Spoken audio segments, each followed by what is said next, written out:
আমি আপনাদেরকে পরামর্শ দিই, যদি কেউ টেনশন ফ্রি লাইফ লিড করতে চান, এখন আমাদের এই পরিবার, সমাজ, অর্থনীতি, ব্যক্তি জীবন, রাষ্ট্রীয় জীবন একটা টেনশন না, একটা চাপ, মানসিক চাপ, টেনশন, উদ্বিগ্নতা সব জায়গায় না।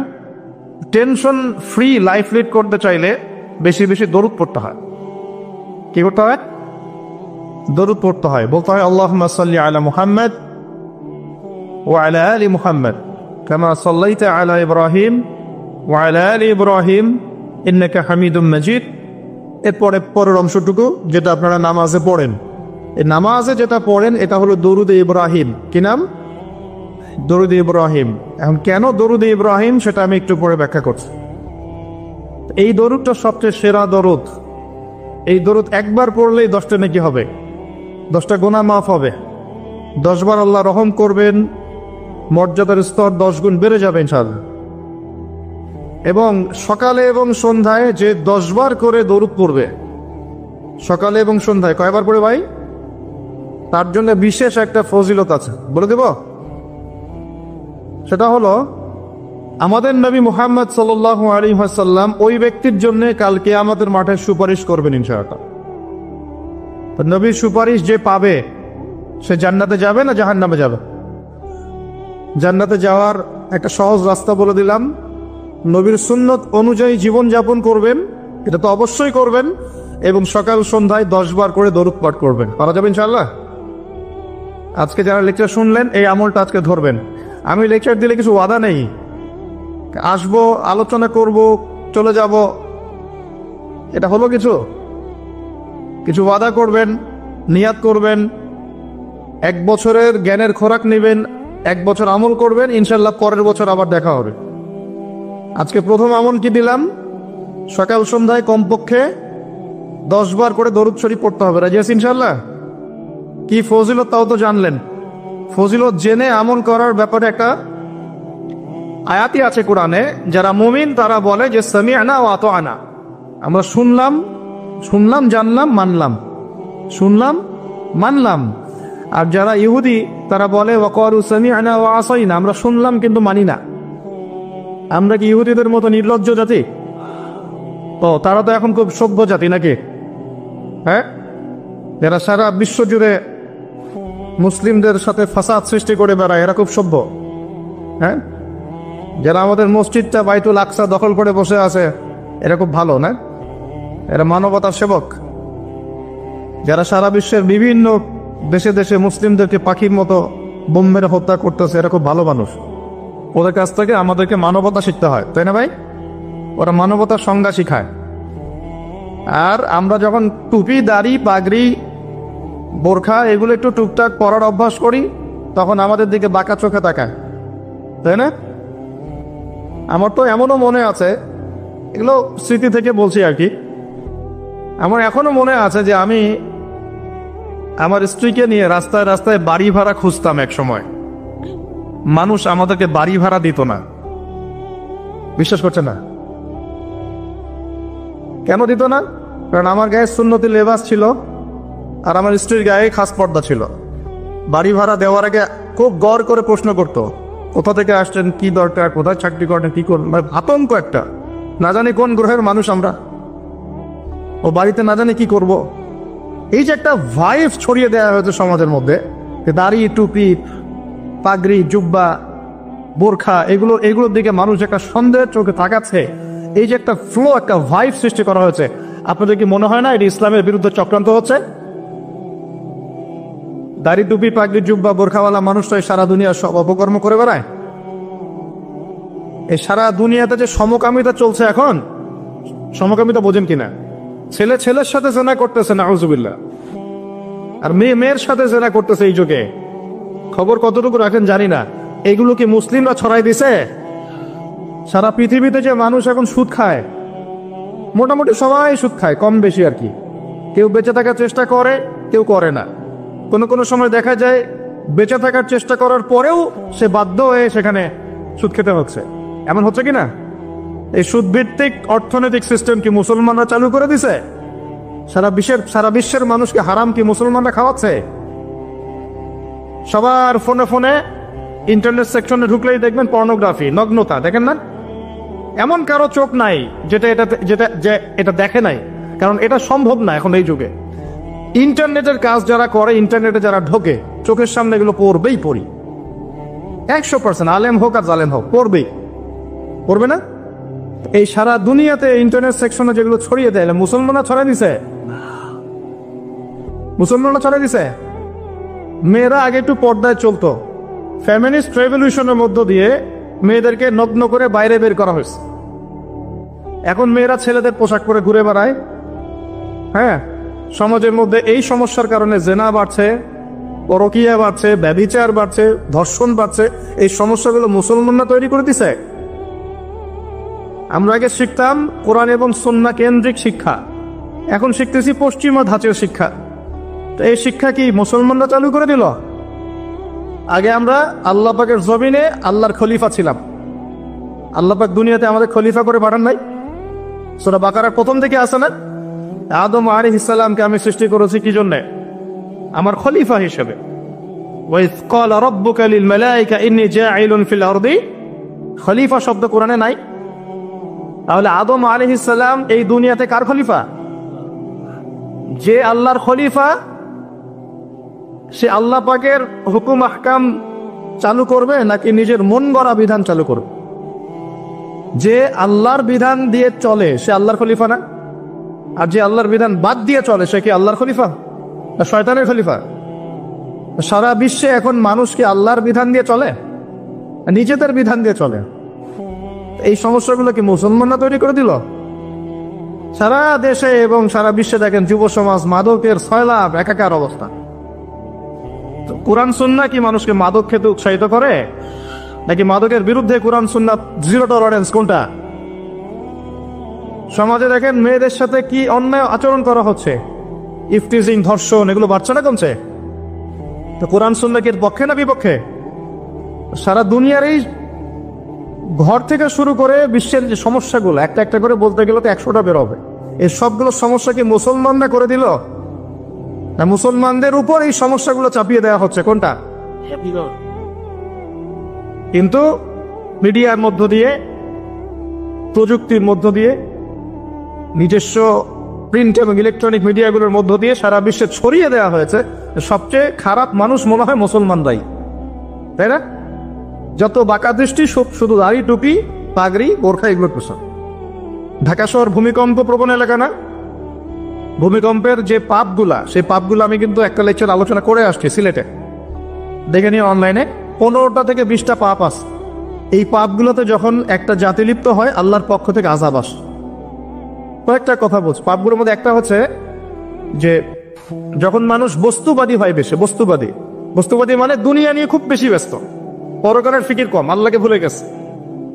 তারপরে যখন আমানত উঠে যায়, আমানত কি হয়? উঠে যায়। তারপর যখন গনিমতের মাল মনে করে আমানত মানুষ খেয়ে ফেলতেছে, আমানত রাখা হয়েছে, গনিমতের মাল মনে করে খেয়ে ফেল। যখন মানুষ এই মাকে কষ্ট দেয়, মাকে কষ্ট দিয়ে মানে মায়ের সাথে খারাপ ব্যবহার করে, বউয়ের আঁচল ধরে বসে থাকে। যখন মানুষ বাবাকে দূরে ঠেলে দেয় আর বন্ধু বান্ধবকে কাছে টেনে নেয়। তারপরে আছে যখন গান বাজনা, বাদ্যযন্ত্র বেশি হয়, মানুষের কানের কাছে যখন বাদ্যযন্ত্র বাজতে থাকে, মানে হেডফোন দিয়ে গান শুনছেন, এখন কানের কাছে বাদ্যযন্ত্র বাজছে।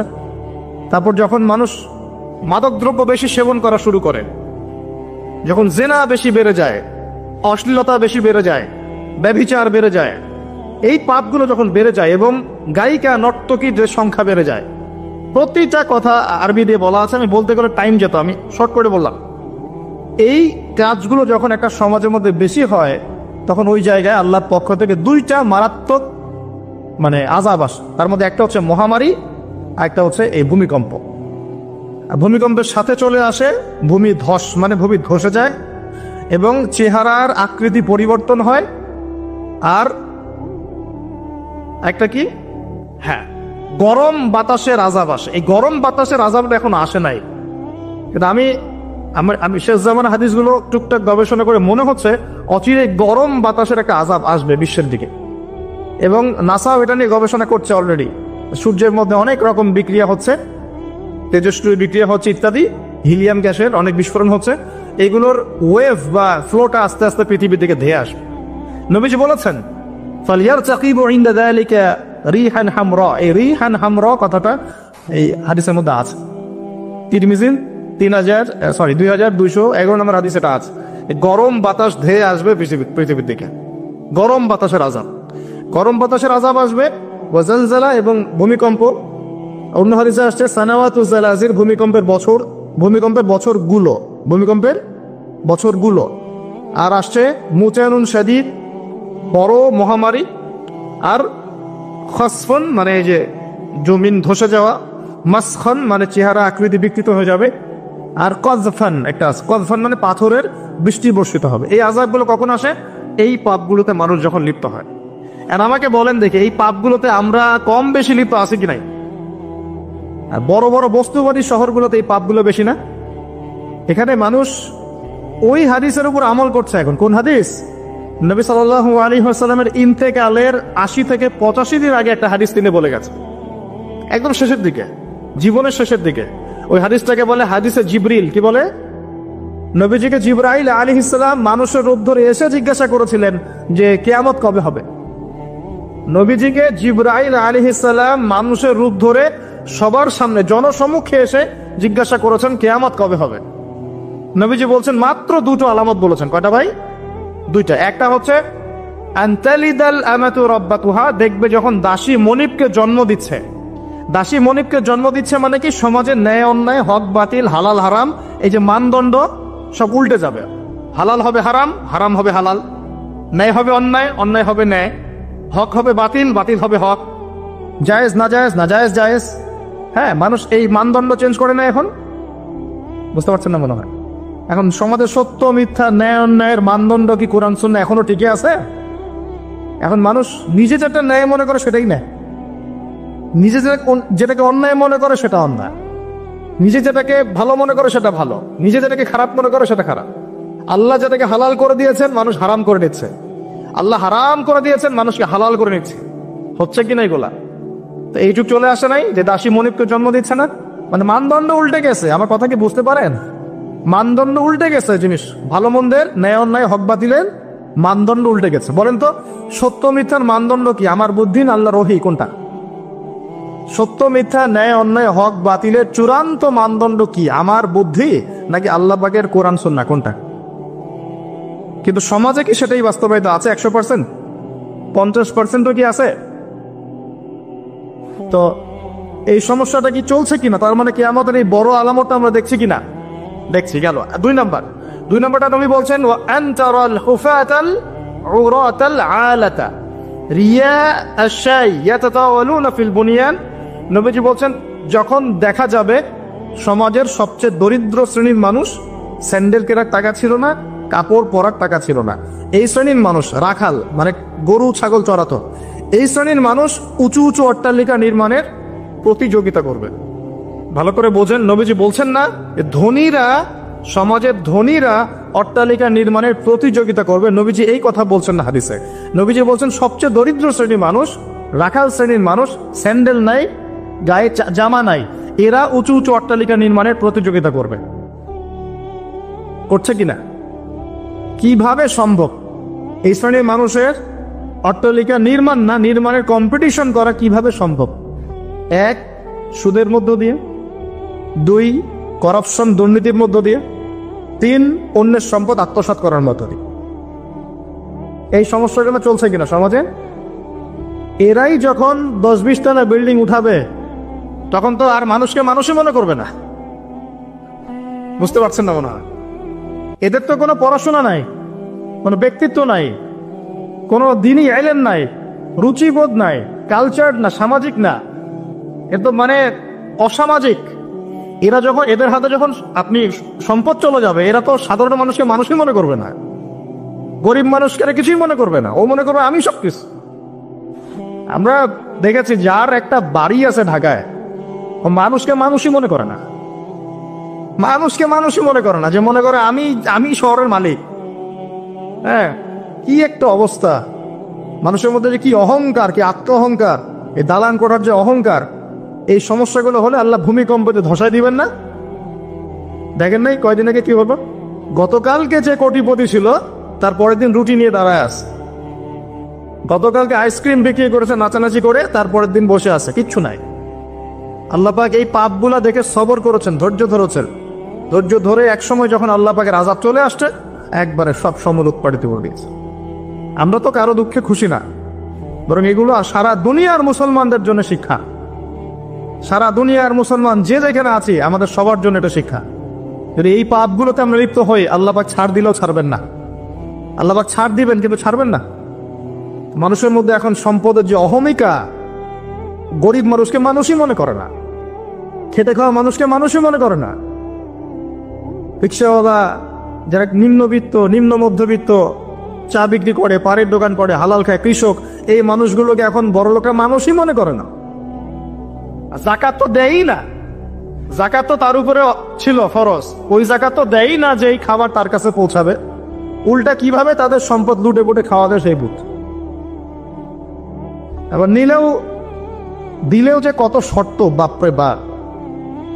তো কিছুটা মনের কষ্ট থেকে বললাম কথাগুলো আর কি, যে আসলে আপনি যখন কোরআন এবং সুন্নাহর জ্ঞানী হবেন না, তখন অন্যকে সম্মান দিতে পারবেন না। আমরা বড় বড় স্লোগান দিই যে অমুক অমুকের সেবক, অমুক অমুকের সেবক। আসলে সেবা সত্যিকার অর্থে করছি? আল্লাহ পাক তার রাসূলের মাধ্যমে জানিয়েছেন, এই হাদিসটা একটু শোনেন তারপর সামনে যাই। আল্লাহ পাক তার রাসূলের মাধ্যমে আমাদেরকে জানিয়েছেন, শোনো, আলা কুল্লুকুম রাইন, তোমাদের প্রত্যেকে হচ্ছে দায়িত্বশীল। তোমাদের প্রত্যেকেই দায়িত্বশীল। কেউ পরিবারের দায়িত্বশীল, কেউ ব্যবসা প্রতিষ্ঠানের দায়িত্বশীল, কেউ তোমার চাকরির প্রতিষ্ঠানের দায়িত্বশীল, কেউ সামাজিক দায়িত্বে আছো, কেউ প্রশাসনে, কেউ পররাষ্ট্র ইত্যাদি। তোমাদের প্রত্যেকেই দায়িত্বশীল। কুল্লুকুম রাইন ওয়া কুল্লুকুম মাসউলুন আন রায়াতি, এবং তোমাদের প্রত্যেককে যার যার দায়িত্ব সম্পর্কে আল্লাহ কিয়ামতের মাঠে জিজ্ঞাসা করবে। আমরা কি উত্তর দেওয়ার জন্য প্রস্তুত আছি ভাই? সবার আগে আমি দেখি, আমি আমার উপর দায়িত্বশীল না? মনে করেন আমি বা আমাদের মতো যারা আছেন, যারা দায়ী ইলাল্লাহ, আলেম ওলামা, যারা উম্মার জন্য ভালো চিন্তা করেন, জনগণকে পথ দেখানোর চেষ্টা করেন, তাদের উপর সবচেয়ে বড় আমানত হচ্ছে কোরআন এবং হাদিস। তাদের উপর সবচেয়ে বড় আমানতটা কি? কোরআন এবং সুন্নাহ। এই জ্ঞানটাকে সত্যটাকে স্পষ্ট করে দেওয়া, এইটার আলোকে সত্য মিথ্যাকে স্পষ্ট করে দেয়া। কতজন মানুষ এই কাজটা করতেছে? কেউ হিকমাত দোহাই পেরে সত্য মিথ্যে স্পষ্ট করে না, কেউ চাকরি চলে যাবে এই ভয়ে সত্য কথা বলে না, কেউ আমার এই হবে সেই হবে কত কিছু চিন্তা করে সত্যের সাথে মিথ্যা তালগুন পাকায় সময় পার করতেছে। ওয়াজ মাহফিল বাংলাদেশের দিন প্রচারের একটা অন্যতম প্ল্যাটফর্ম। এই সারা দেশে মনে হয় প্রতিদিন 100-200 মাহফিল হয় কি না?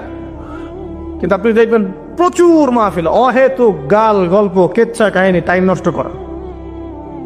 হয়তো একজন আয়োজন করেছে, ওদের টার্গেট আমি টাকা কালেকশন করব, আর বক্তা এখানে সুযোগ নিবে, কালেকশনে এত পার্সেন্ট আমার, ঠিক আছে? তারপরে জনগণও আসবে, কেউ আসছে ভিডিও করতে, কেউ সেলফি উঠাইতে, কেউ এইটা কেউ সেইটা, ওদিকে চানাচুর খাচ্ছে, ওদিকে মেলা লাগছে, এরকম দেখেন। এক একজন এক এক উদ্দেশ্য। আসলে উদ্দেশ্য কি আমার এখানে? উদ্দেশ্য হবে আমি আল্লাহর দ্বীনের সত্য কথাগুলো কোরআন সুন্নাহর মানদণ্ডে যাচাই বাছাই করে যুগোপযোগী ভাবে জনগণের বুঝ অনুযায়ী তাদেরকে বুঝিয়ে দিয়ে আসবো ইনশাআল্লাহ। আসবো কিনা? 1 নম্বর। 2, জনগণ কি করবে? অডিয়েন্স, তারা এখানে আসবে একটা নিয়াতে, আমরা কোরআন সুন্নাহ শুনবো, কোরআন সুন্নাহর কথাগুলোকে মেলাবো, যাচাই করব। যদি কোরআন সুন্নাহর সাথে মিলে যায় আমি গ্রহণ করবো। যদি বক্তার কথা কোরআন সুন্নাহর সাথে না মেলে আমি নিব না। আমি কেন? যত বড়ই বুজুর্গ বক্তা আসুক না কেন, আলেম আসুক না কেন, কোরআন সুন্নাহর সাথে যদি তাদের কথাগুলো মিলে না যায়, সেই কথা কখনোই আপনি গ্রহণ করবেন? কখনো কখনো কেউ অজ্ঞতাবশত এমন কথা বলতে পারে যেটা কোরআন সুন্নাহয় নাই। এটা যদি অজ্ঞতাবশত হয় তাহলে সে জ্ঞান অর্জন করলে আপনাকে শুধরে দিবে ইনশাআল্লাহ। আর যদি কেউ ইচ্ছা করে এগুলো করে, তাহলে আপনার উপর দায়িত্ব হচ্ছে কোরআন সুন্নাহর মানদণ্ডে যাচাই করে তার কথা গ্রহণ করা। এই কাজটাই বা কয়জন করে? শ্রোতাদের মধ্যে অনেকে আসছি বক্তাকে একবার দেখবো, চলে যাবে। কেউ আসছে সেলফি উঠা, কেউ মোবাইলের ছবি তুলবে, কেউ ভিডিও করবে। প্রতিটা কাজের উদ্দেশ্য কি? আমাদের দ্বীনি কাজের উদ্দেশ্য হবে এই কাজগুলোর ওসিলায় পরকালে আল্লাহ নাজাত যেন পাই ইনশাআল্লাহ, এবং দুনিয়াতে আল্লাহর দিন যেন এগিয়ে যায়, উপকৃত হয়। আর রিজিক, টাকা পয়সা, উন্নয়ন সবকিছু আল্লাহ পাকে দিবে ইনশাআল্লাহ। তার আল্লাহ দিবেন না? ইসলামপন্থীদের হাতেই সবচেয়ে বেশি রিজিক থাকবে ইনশাআল্লাহ। ইসলামপন্থীদের হাতেই সবচেয়ে বেশি সচ্ছলতা থাকবে ইনশাআল্লাহ। আর আগামীতে যে দিন আসতে যাচ্ছে, যে অর্থনৈতিক সংকটময় বিশ্ব আসতে যাচ্ছে, এই সময় যে কোরআন সুন্নাহর আলোকে ইকোনমিক্স ঢেলে সাজাবে, সেই পার পাবে, অন্য কেউ পার পাবে না। বিশ্বাস করছেন না? দেখে নিয়ে যাকাত যদি এখনো চালু না হয়, তাহলে গরিব মানুষের পেটে এবার লাথি মারা হবে সামনে। দেখে নিয়ে যাকাত চালু করতে হবে। খালি কোটি কোটি টাকা প্রতি মাসে মাসে কামাই করব, যাকাত দিব না, এটা বাদ দিয়ে দেন। যাকাত যে দিবে না সেও বিপদে পড়বে, যাকাত যাকে দেয়া হবে না তারও অর্থনৈতিক মন্দা শুরু হয়ে যাবে। যাকাত আল্লাহ পাক দিয়েছেন কোরআনের। কোরআনের অর্থনীতি মানে যাকাত, কোরআনের অর্থনীতি মানে ব্যবসা, কোরআনের অর্থনীতি মানে সাদাকা, কোরআনের অর্থনীতি মানে কৃষিভিত্তিক অর্থনীতি। এই পুরো বিষয়গুলোর মধ্যে সারা বিশ্বের অর্থনীতি পড়ে যায়। কিন্তু এখন আমরা এগুলো সব না হলেও অনেকগুলো অংশ সরিয়ে দিয়ে সুদ চালু করে এটা দিয়ে খাচ্ছে। সুদের পরিণাম ধ্বংস হবেই হবে, আজগার কালো সুদ ধ্বংস হবেই হবে। সারা দুনিয়া এখন দেখছে যে সুদ কিভাবে ধ্বংস হয়। সারা দুনিয়া এখন দেখছে সুদ কিভাবে ধ্বংস হবে। মনে রাখবেন, এর ফলে শুধু এক শ্রেণীর মানুষই লাভবান হবে। কোন শ্রেণী? যারা বুর্জোয়া শ্রেণী, যারা পুঁজিবাদী শ্রেণী, যারা ধনিক শ্রেণী, যাদের হাতে সম্পত্তি কুণ্ঠিগত থাকবে, এরা হয়তো পার পেয়ে যাবে এই দুনিয়াতে। কিন্তু মধ্যবিত্ত শ্রেণী আর নিম্ন মধ্যবিত্ত শ্রেণীর জীবনে এমন দুর্ভোগ নেমে আসবে সামনে, দেখে নিন কি হয়। সুদের পরিণতি হচ্ছে ধ্বংস। সুদের পরিণতি মানেই ধ্বংস। সুদ যখন চালু হবে তখন আল্লাহ পাক কোরআনে বলছেন, ও যে ব্যক্তি সুদ খেলো সে যেন আমার এবং আমার নবীর সাথে যুদ্ধ করলো। এটা বলি তাহলে বুঝবেন। সূরা বাকারায় 200 সম্ভবত 79-80 এই আয়াতগুলোর দিকে আছে, 79-81। আল্লাহ পাক বলছেন, ইয়া আইয়ুহাল্লাযীনা আমানু, হে মুমিনগণ, ইত্তাকুল্লাহ, তোমরা আল্লাহকে ভয় করো। আল্লাহ কত সহজ না? তোমরা আল্লাহকে ভয় করো। ওয়াযারু মা বাকিয়া মিনার রিবা, সুদ ছেড়ে দাও। সুদের অবশিষ্ট অংশ ছেড়ে দাও মানে সুদ ছেড়ে দাও। ওয়া ইল্লাম তাফআলু, যদি তোমরা সুদ না ছাড়ো, ফাআযানু বিহারবিন মিনাল্লাহি ওয়া রাসূলিহি, তাহলে আল্লাহ এবং তার রাসূলের সাথে যুদ্ধের ঘোষণা শুনে রাখো। কার কথা এটা? আমি বানিয়ে বললাম? আপনার কিতাব। এই কিতাব আপনার বাসায় নাই? আপনি কি এই কিতাবের জন্য জীবন দিতে চান না? যখন এই কিতাবকে কেউ অবমাননা করে, আপনার তো গা জ্বলে, হৃদয় রক্তক্ষরণ হয়। কয়দিন আগে ওই যে সুইডেন না ডেনমার্কে, হ্যাঁ, আমি নামও ভুলে গেছি, ভুলে যাওয়াই ভালো। এগুলো মনে রাখাই খারাপ, কারণ এদেরকে মনে রাখে কি হবে। শুধু প্রথম কথা হচ্ছে যে ওই পশ্চিমা সভ্যতার মধ্যেই যারা বাক স্বাধীনতার কথা বলে, ব্যক্তি স্বাধীনতার কথা বলে, আর তাদের বাক স্বাধীনতা মানে হচ্ছে ছেলে ছেলে বিয়ে করতে পারো, এটা ব্যক্তি স্বাধীনতা। আর বাক স্বাধীনতা মানে ইসলামের বিরুদ্ধে যা ইচ্ছা তাই বলতে পারো, ইসলামের বিরুদ্ধে যা ইচ্ছা তাই বলতে পারবে, এটা হচ্ছে বাক স্বাধীনতা। আর আল্লাহ পাকের বিধানের বাইরে যা ইচ্ছা তাই করতে পারবে, মদ খাবে, সুদ খাবে, ঘুষ খাবে, জেনা করবে, পর্নোগ্রাফিতে থাকবে, যা ইচ্ছা করবে, এর নাম হলো ব্যক্তি স্বাধীনতা। এটা ওরা বিশ্বাস করে। তো সেখানে কোরআনকে অবমাননা করেছে, কোরআন পুড়িয়ে দিয়ে, তখন আপনার খারাপ লাগে নাই? একটু খারাপ লাগে নাই ভাই? কষ্ট হয় নাই? যদি সে আপনার ছেলে হতো আপনি কি করতেন বলেন? আপনার ছেলে যদি কোরআন পুড়িয়ে দিত কি করতেন? এখন আমাকে বলেন, ওই কোরআনেই আছে সুদ খাওয়া মানে আল্লাহ এবং রাসূলের সাথে যুদ্ধ করা। আমি আর আপনি যে মানছি না, এখন আমাদের কি হবে বলেন? সে তো অমুসলিম, কোরআনে কি আছে জানেই না বেচারা। কোরআনের প্রতি অনেক ক্ষোভ, কারণ কোরআন ওদের সমস্ত জাহিলিয়াত অন্যায়ের বিরুদ্ধে কথা বলে। এই জন্য কোরআনকে পুরা দিতে চায় এবং নবীকেও গালিগালাজ করে, তাই না? ইসলামের বিরুদ্ধে দাঁড়া যায়, ইসলামের বিরুদ্ধে ওরা চেষ্টা চালায়, কারণ ওরা জানে না ইসলাম কি, ওরা বোঝে না কোরআন কি, ওরা বোঝে না মুহাম্মদ সাল্লাল্লাহু আলাইহি ওয়াসাল্লাম কে, তিনি কেমন আদর্শ, কেমন মানুষ, তিনি যে পুরো বিশ্বের জন্য রহমত, ওরা তো জানেই না, বোঝেই না। আমরা জানি না? এখন আমরা যে জানি, কিন্তু আমরা যে কোরআন পড়তে জানি না। আমরা তো জানি, কিন্তু আমরা তারপরেও যে কোরআন তেলাওয়াত করতে পারি না? জানার পরেও যে কোরআনের অর্থ কোনোদিন পড়ে দেখলাম না। আরে গত বছর তো অর্থ পড়তে বলেছিলাম যে অর্থগুলো একটু পড়ে দেখেন, বাপরে বাপ যে ধোয়াটা ধুইলো আমাকে, আমি একদম পরিষ্কার হয়ে গেছে, এমন ধোয়া ধুয়ে দিচ্ছে আর কি। কোরআনের অর্থ পড়ার দরকার নাই। আমি কি বলেছিলাম যে কোরআন তেলাওয়াত করলে কোনো নেকি হবে না? কোরআন তেলাওয়াত করলে কোনো নেকি হবে না, এই কথা বলেছিলাম? হ্যাঁ, বলেছিলাম যে কোরআন তেলাওয়াত শুধু তেলাওয়াত করে গেলে আপনি ভিতরের হক আদায় করতে পারবেন না। কোনটা বলেছে? কোরআনে আপনি সূরা ফাতিহা পড়লেন, কিন্তু সূরা ফাতিহার অর্থ আপনি বুঝলেন না। আপনি কি সূরা ফাতিহার মধ্যে আল্লাহ যা বলেছেন তা কি বুঝতে পারলেন? এই যে আয়াত একটা তেলাওয়াত করলাম, আপনি পড়তে পারলেন ইয়া আইয়ুহাল্লাযীনা আমানু তাকুল্লাহা ওয়া যারু মা বাকিয়া মিনার রিবা ইন কুনতুম মুমিনিন ওয়া ইন লাম তাফআলু ফাআযানু বিহারবিন মিনাল্লাহি ওয়া রাসূলিহি। আপনি কি কিছু বুঝলেন? তেলাওয়াত করলেন, প্রত্যেক হরফে 10 নেকি হলো, আপনার আমলনামায় প্রত্যেক হরফে 10 নেকি হলো, ঠিক আছে, বুঝলাম, মানলাম। কিন্তু এই আয়াত যে আপনি বুঝতে পারলেন না, এটা এখন আমি যদি বলে দেই আয়াতের অর্থটা এমন, হে মুমিনগণ আল্লাহকে ভয় করো, সুদ ছেড়ে দাও, যদি না ছাড়ো আল্লাহ এবং তার রাসূলের সাথে যুদ্ধের ঘোষণা শুনে রাখো, এবার কি কিছু বুঝতে পারলেন? বুঝতে পারেন নাই? তাহলে অর্থের দরকার নাই ভাই। আর কত সহজ করে বলবো বলেন তো ভাই, আর কত সহজ করে বোঝান? তা আমি যে এখন মুসলিম পরিবারে জন্ম নিয়েও যে আমি কোরআন তেলাওয়াত করতে পারছি না, অর্থটা পড়ে দেখছি না, নবীর হাদিসগুলো পড়ছি না, কোরআন রেগুলার একটু তেলাওয়াত করি না, কোরআনের একটু দাওয়াত মানুষকে দেই না, কোরআনের কাজে সাহায্য করছি না, এগুলো কি আমার অপরাধ হচ্ছে না? কে বড় অপরাধী তাহলে, তারা না আমরা? বলেন এবার। এখন কি দ্বিতীয় ওয়াদাটা করতে পারি?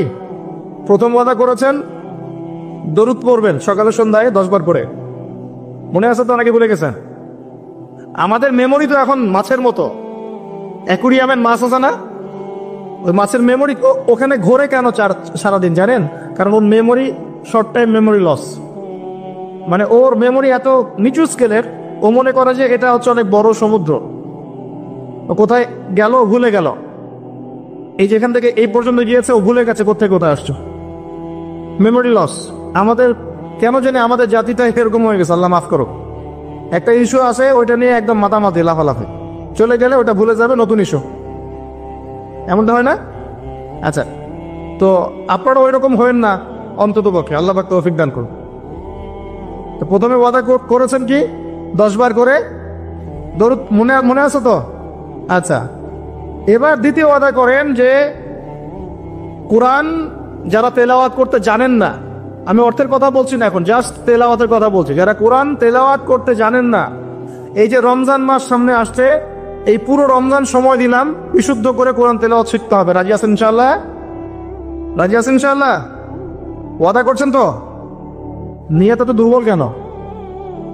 নিয়ত এত দুর্বল কেন? কোরআন তেলাওয়াত শিখতে কি কষ্ট হবে খুব? এটা তেলাওয়াত শেখাটা কি অযথা হবে না কাজে দিবে? কোরআন যে তেলাওয়াত করতে জানে না, কোরআন কি তার পক্ষে সাক্ষী দিবে না বিপক্ষে সাক্ষী দিবে? আর কোরআন যার বিপক্ষে সাক্ষী দিবে সে কি জান্নাতে যাবে? কি মনে হয়, জান্নাতে যাবে? আচ্ছা, তাহলে একটু ওয়াদা করতে পারি ইনশাআল্লাহ আগামী রমজান শেষ হওয়ার আগেই কোরআন তেলাওয়াত শেষ হওয়া চাই ইনশাআল্লাহ। পারা যাবে ইনশাআল্লাহ? যে ফজিলত বলি, প্রত্যেক হরফে 10 নেকি পাবেন ইনশাআল্লাহ, প্রত্যেক হরফে 10 নেকি। কোরআনে কতগুলো হরফ আছে জানেন? এটা আয়াত, আয়াত হরফ, হরফ মানে অক্ষর, আর আয়াতও 6666টা নাই, 6666টা আয়াত কোরআনে নাই। বাসায় গিয়ে গুনে দেখেন, কোরআনে আয়াত আছে 6236টা, 6236টা, বাসায় গিয়ে গুনে দেখেন। 2, কোরআনের শব্দ আছে 77,800টা, শব্দ বুঝি, ওয়ার্ডস 77,800টা, এটা হলো শব্দ সংখ্যা। আর অক্ষর প্রায় 5 থেকে 6 লক্ষ অক্ষর আছে, 5 থেকে 6 লক্ষ অক্ষর আছে। প্রত্যেক হরফের 10টা করে যদি নেকি হয়, একবার বিশুদ্ধ করে কোরআন খতম দিলে কত নেকি হবে বলেন? কত হবে? কয়েক কোটি তো হবে নাকি ইনশাআল্লাহ? হবে তো নাকি? আল্লাহ পাক আমাদের সবাইকে বিশুদ্ধ করে কোরআন তেলাওয়াত করার তৌফিক এনায়েত করুন, বলি আমিন। এখন যারা আমরা কোরআন তেলাওয়াত করতে জানি, হাফেজ আছি বা কোরআন পড়তে পারি মাশাআল্লাহ, তারা কি একটু ওয়াদা করতে পারি যে এই রমজান মাসে আলিফ লাম মিম থেকে শুরু করে মিনাল জিন্নাতি ওয়ান নাস পর্যন্ত 114টা সূরার অর্থ পড়ে দেখবেন।